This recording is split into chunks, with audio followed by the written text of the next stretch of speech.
Okay.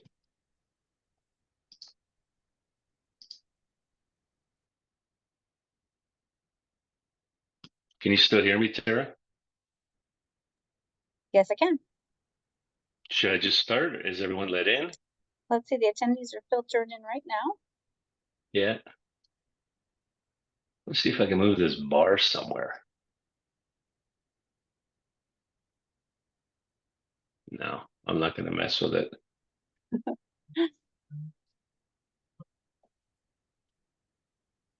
Okay. I'm good to go, Tara. You're good. Yep, thank you. All right. Let's make sure everything's working here. Perfect. Um, I really just have my presentation in front of me. So, I'm hoping everyone's there. And I just want to welcome everyone to the final webinar in the series. My name is Les Kelman. I'm coming to you from Canada. So thank you so much for taking some time out of your busy schedule. And thank you for everyone at the ICOI and DIA that's helped make this happen. The topic we're going to be talking about is enhancing the art of communication with photography and how we can use these images and the different workflows we have. I wanted to share a little bit about my photographic journey just to give some, context. I've been involved with photography for a number of years. I've been very fortunate to have been able to travel different parts of the world. This is a MotoGP race in Italy. I was able to do some photojournalism for a number of years and see things like the F1 launch in Vegas. And you might see me popping around events or two where I'm taking pictures of the speakers, the talks, the get togethers, and of course the award ceremony. So if we look at numbers, I've been involved with photography now for over 40 years, which is much longer than I've been involved with dentistry. I've been doing dentistry now for about 25 years, and I've been involved with implants and an ICOI member about 23 or 24 years. I've also have a role in regulatory. So I work with our regulatory body as a practice monitor, where we work with individuals that go through discipline and that are getting back on track. When things go sideways, we'll chat a little bit more about that as well. And in terms of taking pictures, utilizing pictures, I think I'm up to in the mid 60s now for publications. And typically each one has somewhere about 10 plus. So hopefully I bring something to the table and we can harness some new knowledge out of this webinar. So to get started, I just wanted to share with you like a really bad picture. We don't have a retractor in place. We can see our gloves here. We haven't cut it here. It's not really in focus, but it's just an occlusal image, and there's just so much information. We can see some mismatched crowns here. I think we can appreciate that we have a premolar with a composite buildup that looks like the buccal cusp is ready to let loose. We have some heavy wear here, so we probably have a parafunctional habit. And we haven't even addressed the elephant in the room, and that's this guy. So I think we can all agree that the diagnosis, treatment planning, and treatment didn't go as well as it ought to. This is in buccal version, and we really don't have any bone or soft tissue to support it.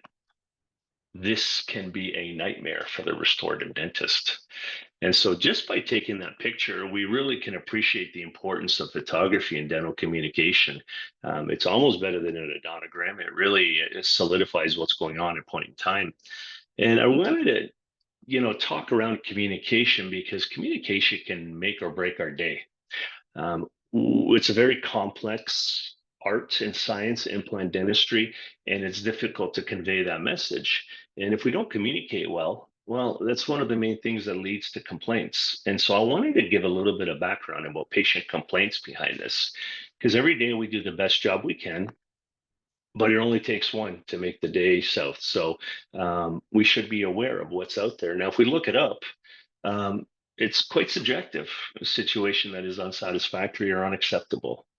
But I think if we've been in the space long enough, we know that patients can complain at just about anything, whether it's your hours or it's too far. I don't like the smell in the office. So there's a lot of them that don't have merit, but there are some that really do have merit. And we need to address them. There's not a lot of information on this stuff, but if we look to the scientific literature and we start kind of looking at what is a complaint, what is the space, we can see that that's exactly what it is. It's not just one thing, but it's a space. It's a service failure. It's when expectations aren't met from the patient's end. We talk about the public needs. So very subjective, and it might vary from patient to patient. Now, what exactly are they complaining about? Let's look at another scientific um, publication here. And I think the stuff that's brought up here is pretty on point. I mean, you couldn't figure out what the problem is. Not good. Communication. Okay, so we didn't communicate it well. You didn't understand it. That makes sense. Fees are too high. Sometimes we can't do anything about that.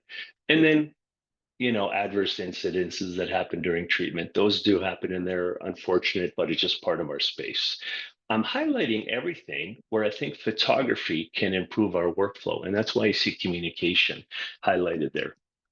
Again, if we want to garnish a little bit of information, we start looking at complaints. We can look to a regulatory body, especially here in Ontario. And if we look at the complaint pathway, I think we can all agree that there's really two of them. One that happens in the office where someone just says, look, I don't like the music that you guys are playing, and we address it and it's done and over with and we're fine. And then there's one where the patient goes home and puts together a small PhD thesis of a complaint. And really it's just everything. They're not happy about this side or the other thing. And those are challenging. And they're usually patients that you really wouldn't expect it from. Now, here in Ontario, there's no complaint that's vetted. They don't look at it and say, no. What they do is once a complaint comes in, it starts the communication process with the clinician. So send in your records, let's review them. It's going to be communication back and forth. And from there, we kind of have some outcomes. Sometimes there's no action. All right, they review the complaint, they review the records. Looks like everything's okay. We're done. Sometimes there's a caution that's written or verbal. And then when we get into the red, we don't want to talk too much of this, but this is the remedial work. This is disciplinary.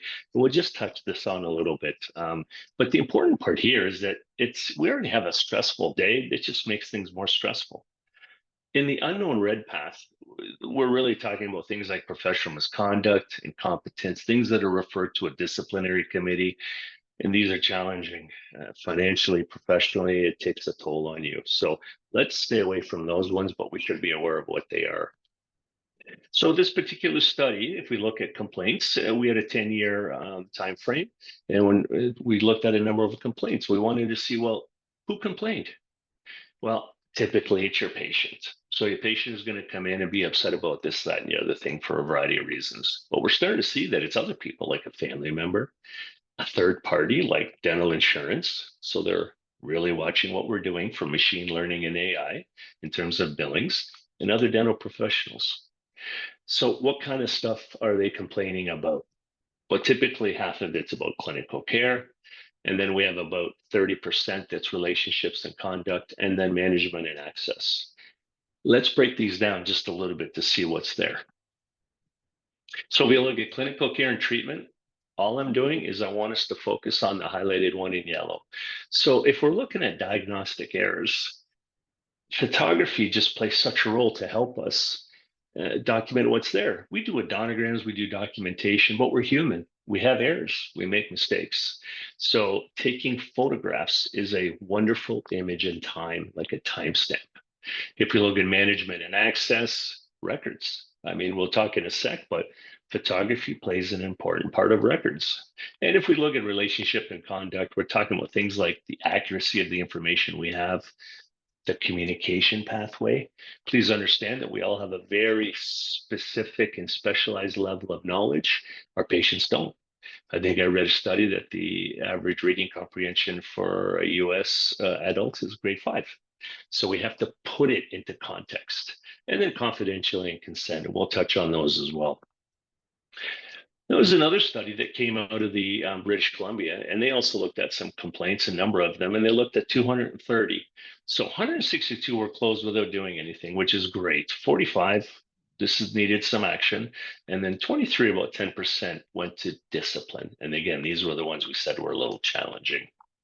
So again, for this particular study, it reinforces that who's complaining? Patients and family members.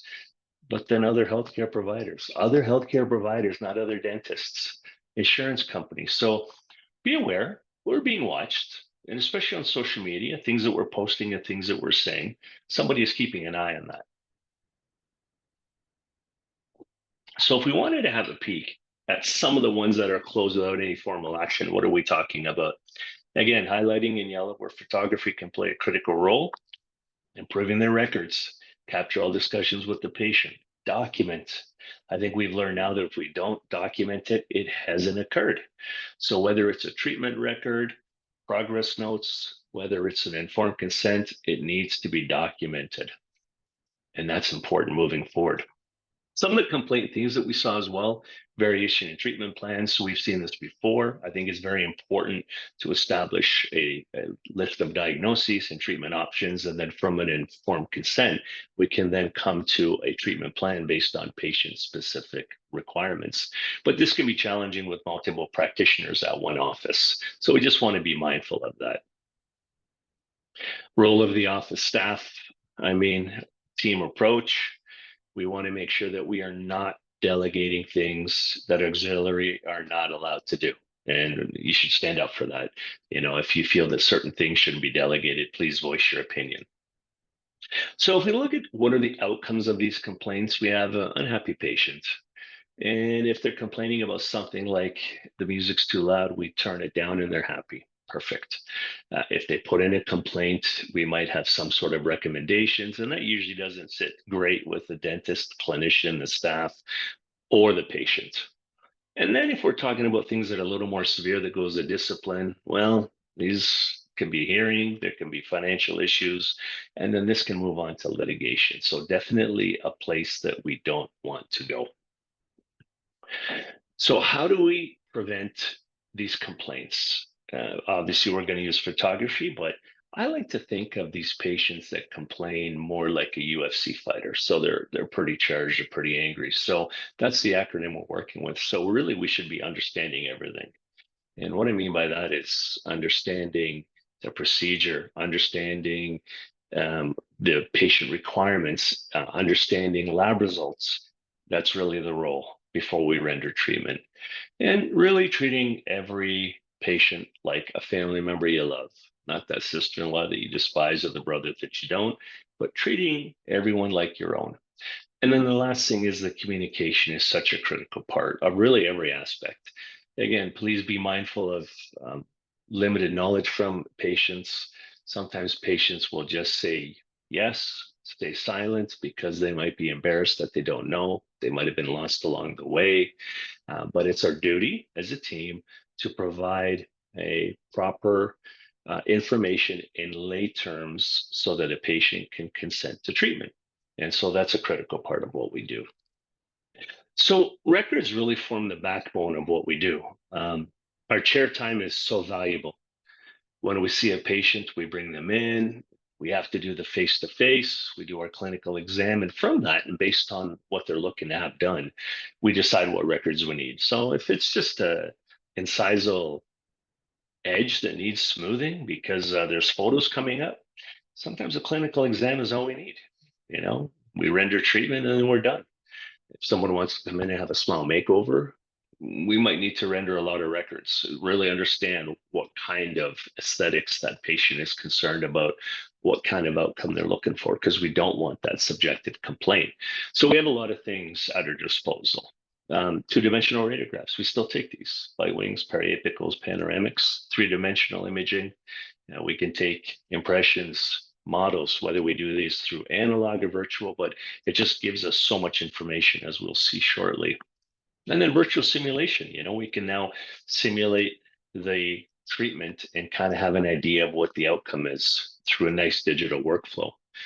And then our photographs fit in there. And even though they're an image acquisition, I like to think of it more of a information acquisition because there's just so much information packed in there. And just a reminder why we're doing those, it's going to help us. It's going to help us see what's there. So it's going to help us identify things and diagnose. It's going to help us treatment plan. And then the communication part is so critical, both with the patient, insurance company, specialist, lab. And then we have a legal and ethical reason to do that as well. Now, being self-regulated, and I hope I'm speaking for everyone, we don't punch into our phone. What records do I take for implant placement in the lower posterior? We need to figure out what those records are based on that. So we more complex the treatment, the more the records we need. More simple, less the records, but we have that latitude. So we want to be mindful of that. So if we're looking in the record space, what are some of the records we have? So I think intraoral scans are fantastic. This is actually a scan of the cast of a maxilla, but we have a wonderful opportunity here to explain to the patient if we have to do a frenectomy, if we have to do an avioplasty. They're not going to know those terms, but if we have to say we have to cut the tissue here and smooth out the bone, they understand. So it's an excellent visual. And this is a very patient procedure specific way to communicate with the patient.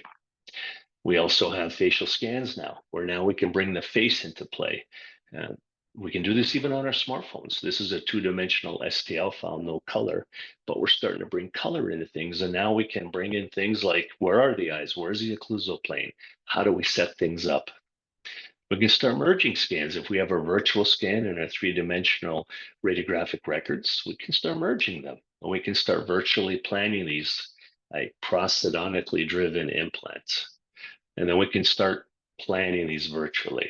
So we can select our implant, our length, our width, the crown, and really get a feel for what it is and move around in 3 dimensions and really assess, is this a reasonable option for the patient?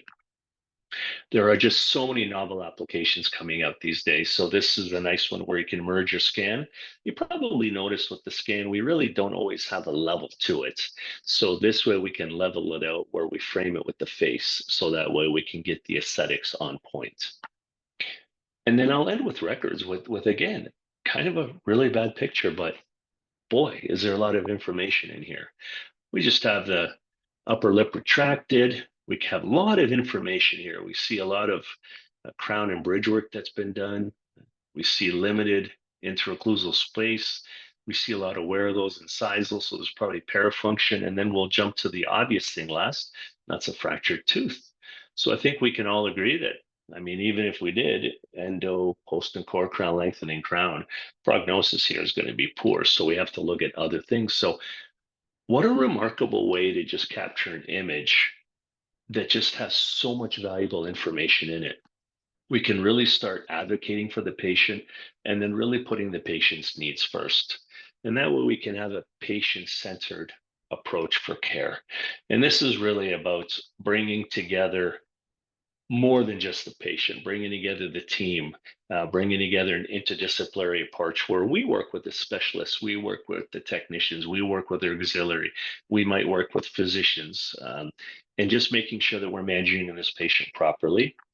And we're letting the patient know of what's going on so that they can select the best treatment plan in consultation with their family and friends and getting as much input as they want. So it's not sign on the dotted line today. It's, hey, here's the information. Go home, think it over. Here's a lot of information for you. You consent to the treatment that fits your lifestyle, your your needs, your finances. Those are the important part. So when I'm thinking about patient-centered care, to me, it's things like it's not about the tooth, it's about the tooth, not the implant. So even though in implant dentistry, we're putting implants there, an unrestorable implant is really no use to the patient. So they're really there for the tooth. Okay. A patient is so much more than an implant procedure. So sometimes when we have specialists from companies and we get X number of implants, we're really looking to use those up. But let's put the patient's interest before our interest. I think that's the important part. And we're starting to really see that oral health is connected to total health. It's they're connected. The mouth is part of the body.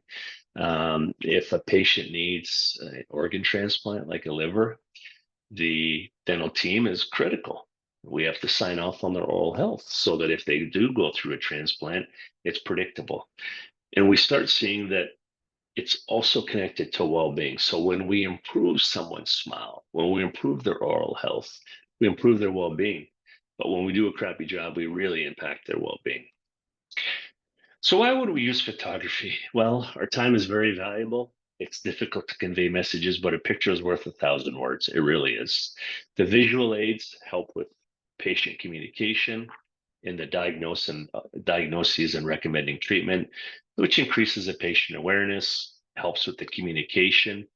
And really, if we're doing this in the new patient or complete oral exam, it differentiates the experience for the patient. They're part of it. It saves time, which saves money. Social media is an important component, and it helps promote our office. In fact, this just came out recently in oral health and how dentists are marketing their practice of new patients. And I just circled areas where photography can play a critical role in how we help market our practices. So let's talk about some communication workflows using photography. Again, crappy picture. It's not even retracted, but I think we can see here that this patient is in need of some dental care. We see some caries, we see some diastemas, we see a missing tooth, lots of information. So with our patients, it really helps promote our practice and showcase the treatment that we're doing. Because I mean, patients can go online, but they don't know what that office is doing or our office is doing. So this is the side profile of the patient I just showed you, and that's the outcome after treatment. And if we show that we can do this without orthodontics, this is a great practice promotion. They can ask, is this suited for me? So it helps us showcase the work that we can do. With our patients, we already talked about the legal, ethical, but if someone comes in with something like this, and this is a frontal view of the occlusal I just showed you, um, it helps protect us. I mean, this is an extremely challenging restorative case, and the outcome is going to be crappy at best. So it really helps us explain to the patient, talk to the technician about what's going on. So really about going over the treatment options, the plan, and the acceptance. Speaking about case acceptance, this was recently out in a journal article, and we see that they looked at about 214 partially dentulous patients. Almost 70% did not opt for dental treatment. Now, one of them we can't control, and that's cost, but two of them, fear of surgery and lack of knowledge about dental implants, that's communication, and that's photography. That's helping them. That's videos and animation. That's us helping to educate them. So there's a real space for photography to fill that gap. If we're working with a laboratory, we should be doing this at the onset of a case. Hey, I have a patient coming in. This is the situation. Here's what we're planning to do. What do you think? It just keeps things very predictable and successful. So in this particular case, if we would have reached out and said, I'm hoping to do something, what do you think? We might have a different result. But unfortunately, these implants were placed without a plan. So it makes it very challenging. While we're working with our lab, if we're looking at shade documentation, let's make sure that we use their prosthesis with a photo of the shade tab. Let's take that. So we give that information to the lab so they can see what is the shade tab, which one are we using? Great documentation. We can do this right up to the teeth, turning the shade tab incisal to incisal, documenting that, making sure that we're on point. If we're prepping teeth, what about the color of the core of the tooth of the dentin, especially if we're doing a high translucency restoration after that? This is something that needs to be conveyed to the lab because it might change. If we have a very dark stump shade, it's going to affect the outcome, and we might have a complaint. And especially if we're doing a lot of texturing in the interior, can convert it to black and white, and it really showcases to the lab what kind of texture your patient has in that interior smile zone. If we're looking at involving specialists in our conversation and we have to refer things off, it just makes it efficient. You know, the more information we give them, the problem that we have, they can look right at it and they can get to it. They're busy as well. They're going to respect you for it as a team. So if a patient comes in like this, we have some recession, we're showing threads, we can tell them that's our concern, lack of keratinized gingiva. What can we do? What can you do about this case?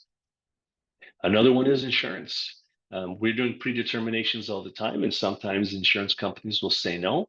I think a no is sometimes a maybe, because we can persuade them. We can explain what the problem is so that we can help them. What is the problem? How can we fix it? This is just a simple screenshot, so it's a JPEG. What is the problem here? Well, if you see the placement, it's poor. We have periimplantitis around it. We have some decay on the distal. It's very, very difficult to clean, and we would like to remove the abutment and the crown. Why? And we explain why, because we can stop this problem and maintain it as long as we can. Ideally, this should be removed and replaced, but we may not have the consent for that. So this helps moving things forward with the insurance company. If we like doing publications and presentations, this is a great way to showcase what we're doing.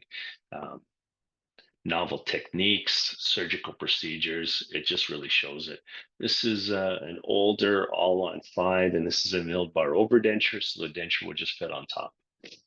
And if we're looking at credentialing, case documentation, especially the pre-op, what was the situation that the patient came in for? What procedures were done? What kind of flap? How was the implant placement? How was the augmentation done? How was the suturing done? We want to showcase our work. And then post-op, whether a month, 6 months, a year, 2 or 3 from now, we want to showcase how well everything is doing. That's the important part. And all this fits into this nonverbal communication pathway where we're taking pictures of the patient before, during, and the final outcome. And it just makes things much easier for the patient to understand, and it makes it much easier to communicate. If you'd like any more information on that, this was a publication that we did not too long ago. You can screenshot the QR code or just send me a comment. I can send that to you. So we can also really showcase our office. So on the lower right, this is where we took pictures and made up our own marketing, our names and our marketing. We can show that when you get whitening in the office, you can watch the TV and just get your teeth whitened. So it's a great job of showing your patients what can be done. Before and afters is great too, whether it's in a coffee table book or on a TV on the wall. And I mean, we can't talk about promotion without social media. So there's your cheat sheet for social media. We don't want to upload a 15 meg photo, but if we want to upload to showcase, this is really the one that helps us. And we want to do that. We want to go to the Instagrams and the other stuff that everyone's doing. I don't do much of, but it's very important to keep that office moving. So we've talked about communication. We talked about the role of photography. How about we get into it? How do you take a great image? It's actually pretty easy. So this part should be the funnest and the easiest to go over. And we'll go through everything in a nice comprehensive fashion. We really have 4 devices. We have our phones or tablets, the point and shoot cameras that we'll talk about, the DSLR, which is really the daddy of the cameras, and the mirrorless. So let's go through each one and have a look. If you are going to be using an iPhone or an Android phone, you just want to make sure it's a dedicated device. Okay. You don't want to take patient pictures on your phone because of the privacy issue. So these phones are great. These tablets are great. Unfortunately, they're also very expensive. So if you are going to buy one that's simply dedicated for this, be mindful of that. There are so many accessories that we can buy, macro lenses and flashes that really illuminates the patient. This is one I recently bought that works fantastic. And then here's another one. So they have a lot of great attributes, but the cost is inhibitory. Low light is a challenge. And definitely close-up shots can be very challenging with these phones. So just keep that in mind. The point and shoot, this is great if someone's really not interested in learning about photography. These are cameras that are usually ready to use. Maybe the only thing we, swap out is the lens. They're fixed. Once you get them, this is the way it is. They're usually pretty expensive too, but they have its role. I think we're getting a couple at the dental school in a couple of weeks, and it's because the students aren't really well versed in photography. But this is a couple of examples, and here's a few more. Just be mindful that, if we're talking 3K here, US dollars, that's a significant amount of investment.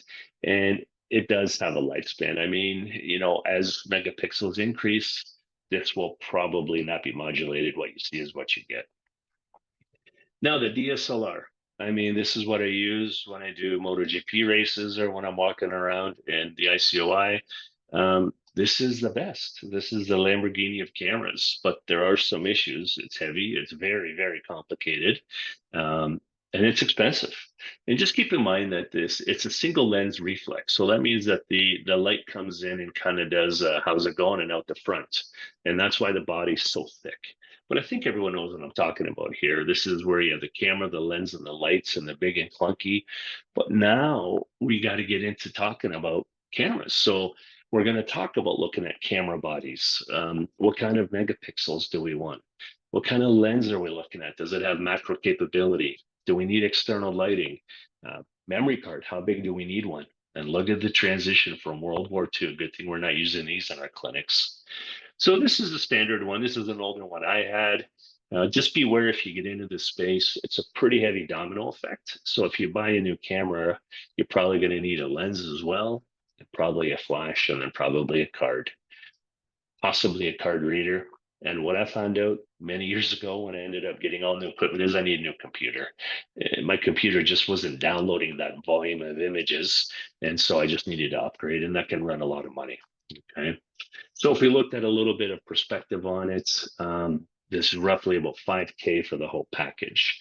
You can probably get away with something like that, maybe secondhand for a little bit less money. The mirrorless DSLR, this is really taking photography by storm. Very compact. I really don't have anything negative to say about it. It's like a smartphone and a camera. You can buy adapters for your old lenses. This is really the way photography is going.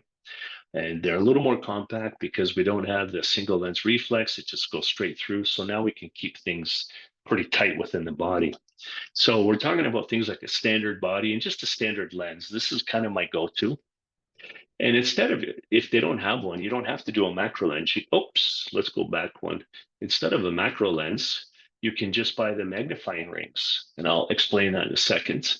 And then I like to use the LED light rather than the flash, because the flash can really throw the camera off and really ruin our images. And then an SD card. About the only drawback here is you just have a little bit of a mild shutter lag when you're taking an image. So just be mindful to hold still a little longer. So the real draw to this is they have screens on the back that are like a phone. You can zoom in, zoom out, you can press on it, where most DSLRs do not. You have to look through the little eye hole. You have to do all the adjustments. Then you have to hit the menu and look through the screen, and it can be very, very arduous, especially when you're trying to get some important patient images in a certain amount of time. So this is what it looks like. This is an older EOS M. This is from the front. This is from the back with it turned off. This is the light that I'll review. And then these are the little filters that fit on the end of the lens. So they just screw on and they act as the magnifying lens. And then we can add our light. There's the front. And you can see from the back that we can increase the intensity of the light. And here's the little scale for conversion. DSLR on the right, mirrorless on the left. And there is this little beauty out there where this lens has the LED light built right into it, which is really, really nice. I love this. I use it all the time. It's fantastic. So if we talk about how do we use these cameras, how do we take some images, let's keep a couple of things in mind. We want to balance at least 3 things when we take these images. So ISO is the first one. And this is just light sensitivity. Okay. And that's why we got Will Ferrell on there that's burned a little. Higher the value, more this sensitivity, but then more the graininess. So a good start is somewhere between 2 to 800, and we're going to repeat all that in a minute. Now the aperture is really like the eye squinting, okay? And this is a diaphragm in the lens measured by f-stops. So this is key to the lens. So if we have a peak here, on the left we have f2, it's open wide, a lot of light in, f16 closed, not much light at all, limited by the lens. The third one is just shutter speed, and that's how long the shutter stays open and closes to take images. We want this no slower than 1/60th because A, our patient might move, or B, we may move. And if we have blur, the photo is useless. So what we're looking for here is kind of a balance between ISO, shutter, and aperture, trying to adjust for a proper photo.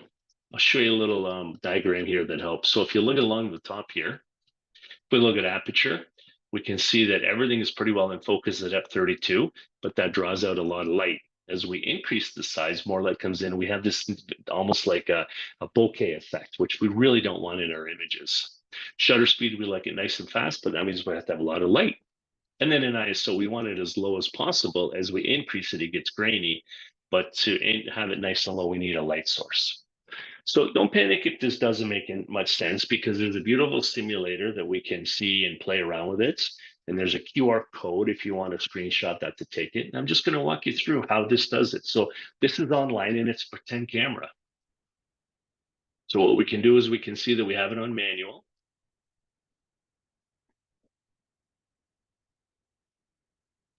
Here we're just changing the aperture, and it will actually tell you in the corner here how things are doing. We can change the shutter speed and the ISO, and it's going to let you know if it's underexposed, overexposed, or a good photo.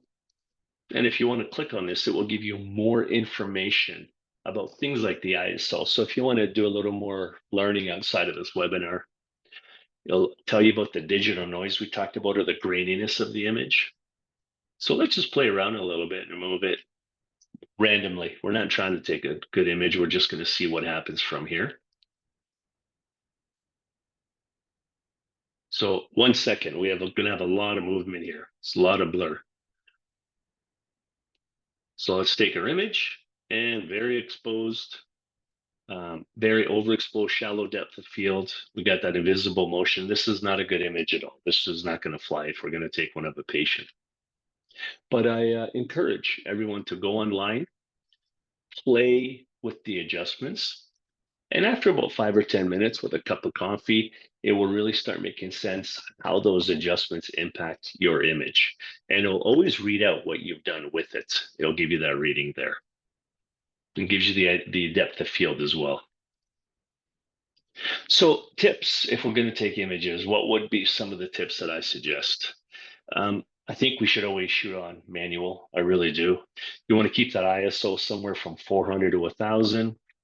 The aperture about f8 to f11, and then the shutter speed more like 1 to 100th to 1 to 200th of a second.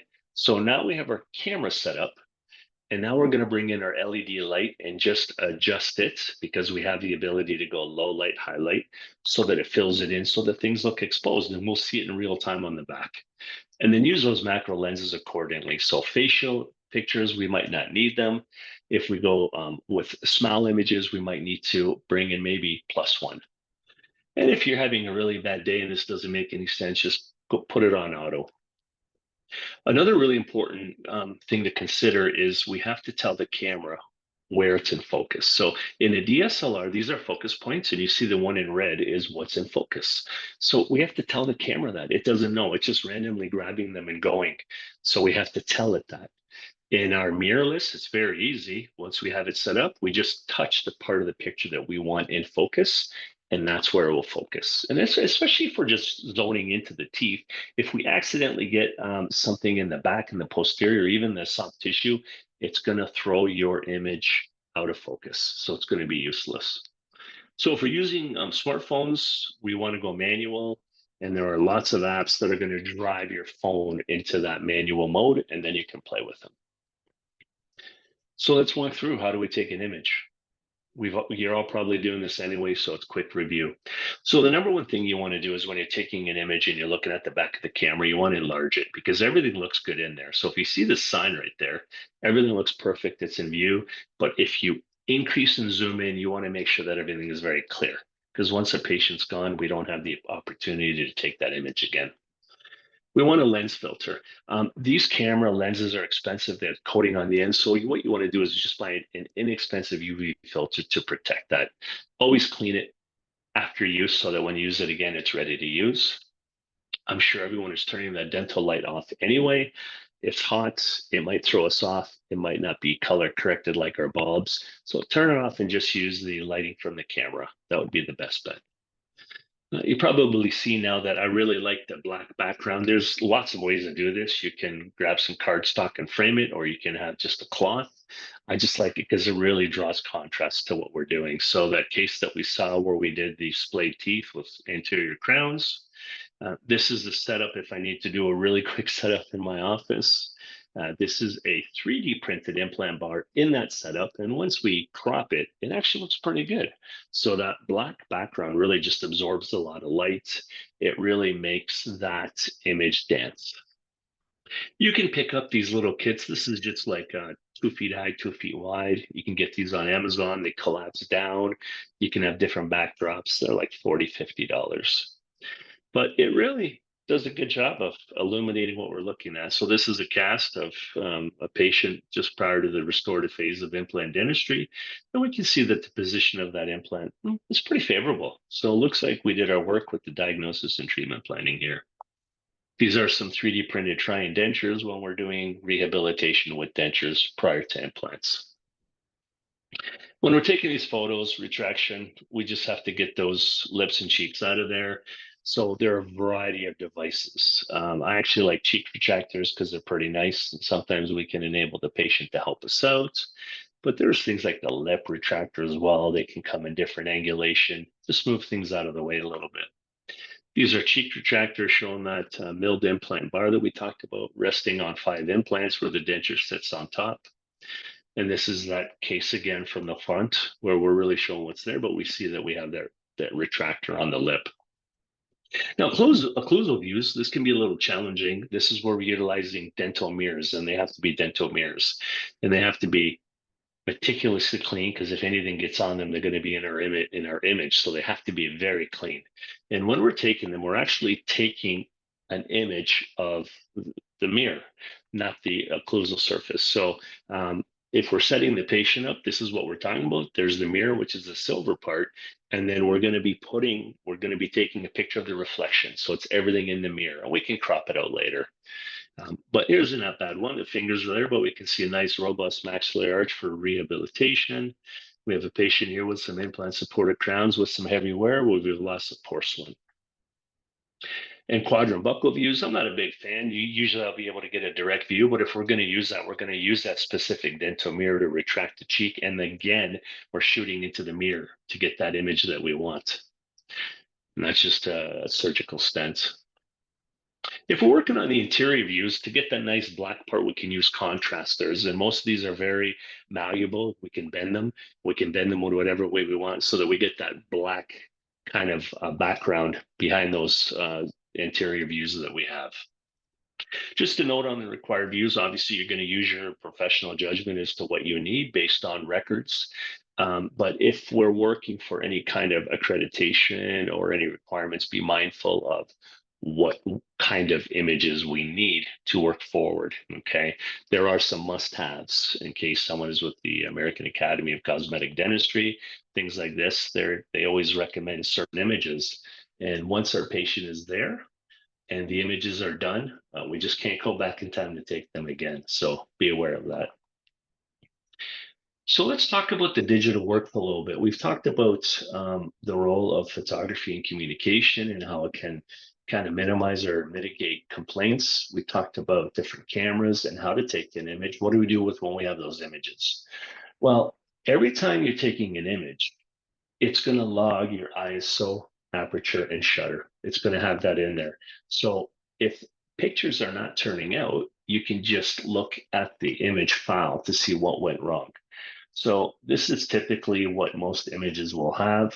And what I've done is I've just taken this part here and highlighted here so that here we have the aperture, and then here we have the exposure, and then here we have the shutter speed. So if things aren't working out, you can kind of look back and see and then refine what you've done.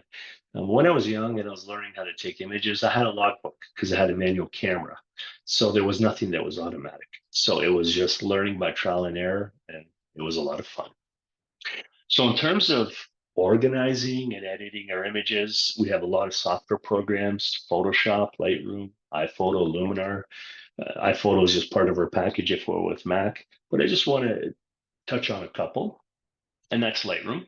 It's a great program. It does a lot of things for you, even playing around and making things funny, but it can be a little bit costly now, the subscription fee, but it's quite a nice platform. And that's kind of what it looks like, where it's organizing your images. And it allows you to bring those images in. It allows you to organize them. And then more importantly, it lets you do the soft editing, nothing too heavy, things like cropping, color balance, sharpening. So this is what it looks like here. And these are the kind of tools that we can use to just refine and make that image as ideal as possible. Same with exporting. When we're done doing that, we want to export it out for a certain size. We can pick all that within Lightroom as well. And this underlies all those things that we need. So what format do we want? What quality are we looking for? What size do we want? We have full control of that. Luminar is another program that just came out, and it's quite nice. This is the one I'm currently using, and you can do things in a full manual way, or you can do things with a lot of presets. This is kind of what it looks like with the layouts. And then you can see that we have some presets down at the bottom. This is the version I'm using right now. And I'll walk you through just a quick workflow. So this is what we tend to do. We put non-patient identifiers pre-op and the dates. This is the image that we took. Here's the information that we get from it. Let's see what happens when we bring it into the software.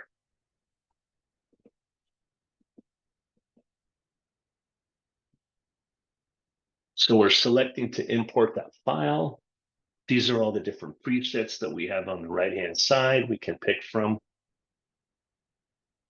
And if we go to the edit mode, we can crop this. As we can see, we're a little asymmetric. We're a little bit off.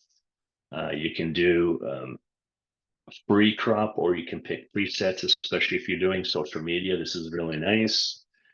And once you find the space that you want to crop, that just hits the back button so we can reset it again. Good, we can just move things over. Perfect. Get that lip out of there a little bit. And then same thing with the bottom.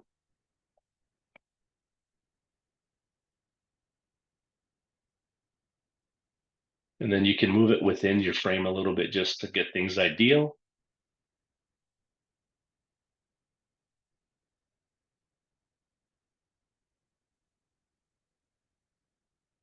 I must have had a very meticulous morning working on it here. We just hit apply. So there's your new image there. And now we can go through the different drop downs. We can go through the exposure, highlights, shadows, blacks and whites, and just adjust them a little bit.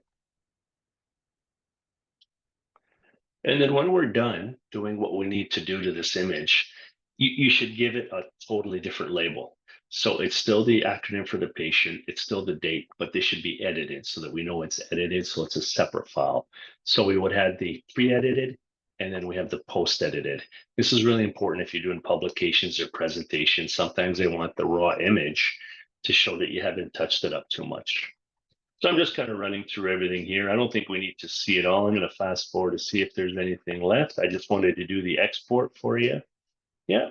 So we go to the export phase and you can change that.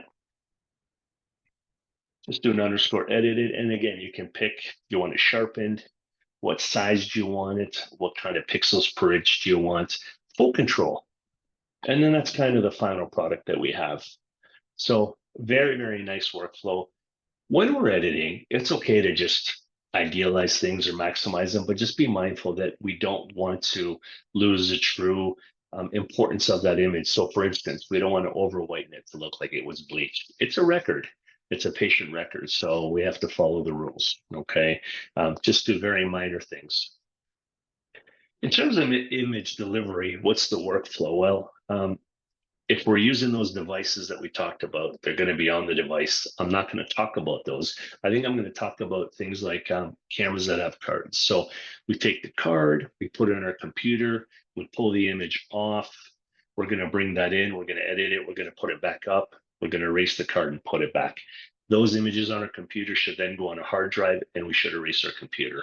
And that's kind of the rule for privacy. So camera to computer to hard drive, keep them labeled, have some sort of non-patient identifiers in different folders, and you can duplicate them and put it in multiple folders. So for instance, days, what procedures you've had done, or what procedures are under anterior crowns, anterior veneers. That way it's easier to find if you're looking for something. So that storage workflow is you have your memory cards from your camera, here's your computer, you pulled them off and you labeled it a certain way. You're going to bring them into a software program, you're going to edit them, and kind of give it a different name.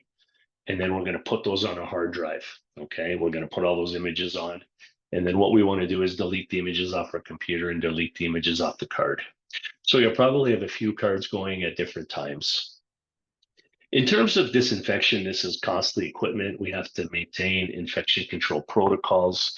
Saran wrap works as a great kind of barrier control for this. It doesn't really affect the images too much at all. And just be careful about what you're cleaning with. I have a little video coming up that will help illuminate that, but try not to put anything inside the camera, nothing on the end of the lens, because that will have a problem. And try to clean the camera after you've taken images so it's clean for the next round. So here's a quick video.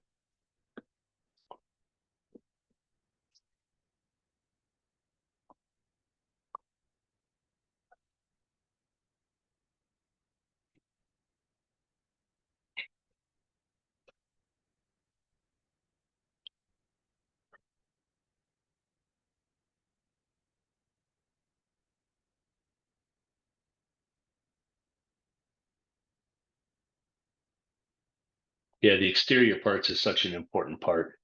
And then make sure you're buying the right camera cleaner for the end of your lens or your filter. That's the important part as well. And if you need any more information and resources, there's actually something from the CDC on disinfection so that you can make sure you're up to speed on that. So if anyone wants to screenshot that or get in it or hit me after and I can send you the link for that. When we talked about complaints, I think one thing we saw was consent. And we're here taking all those images of the patient beforehand to help with their diagnosis, treatment planning, and treatment. We need their consent. We need to tell them what we're doing in plain English.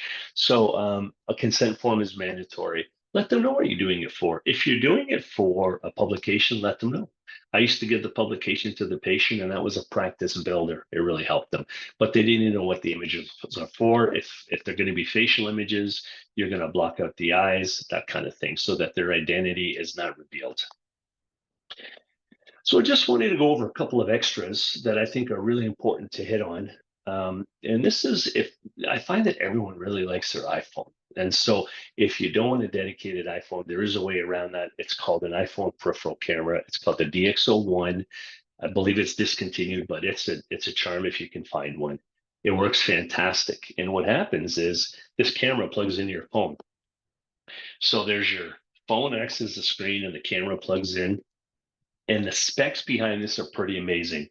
So for its size, you get a 1-inch sensor and 20 megapixels for this. So this is fantastic because now you can keep the images on that camera because it comes with a micro SD card that fits in. So fantastic. If you can find one through a third party, they're remarkable.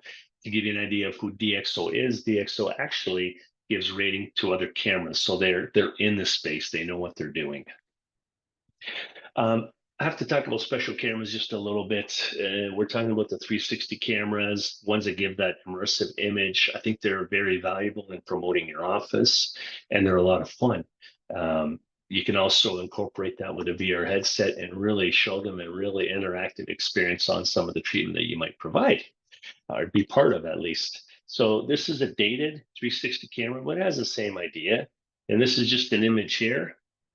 You can see how we can scroll out and kind of, it's a full 360 view. It's just a Vegas, by the way. I'm sure everyone was aware of that, but it's pretty fantastic, especially for the office. And if you can do these videos where you change the perspective a little, and this is fantastic for a tour of the office. If someone wants to come through, it just gives it a different flavor. This is a fall ride I took a few years ago. But they're really, really valuable. And I think it's something that we should share on social media and share with our patients. That's really all that I had for you. I hope everyone enjoyed it. If you have any questions, please feel comfortable to reach out to me through email at ljkalman@icloud.com. You can scan this, and this just takes me to my little page that has other contacts if you need to get a hold of me. And, whenever there's a webinar like this, there's quite a significant amount of material for some. Once you digest it, if you find that there are some issues that you need clarification on or you need some more direction on some others, please feel comfortable to email me, approach me at one of the ICOI events, and I'm happy to chat. Okay. So I'll say thank you very much, and we'll end it a few minutes early. Thank you, Les. We appreciate you being here tonight, and thank you everyone for attending. We will have this posted on our YouTube channel here shortly, and you will be able to watch it again there for all those great tips that Les had for us tonight. So thank you again. We look forward to seeing everybody in Orlando. If you have any questions, you know where to find us. Thank you so much. Have a good evening. Good night, everyone.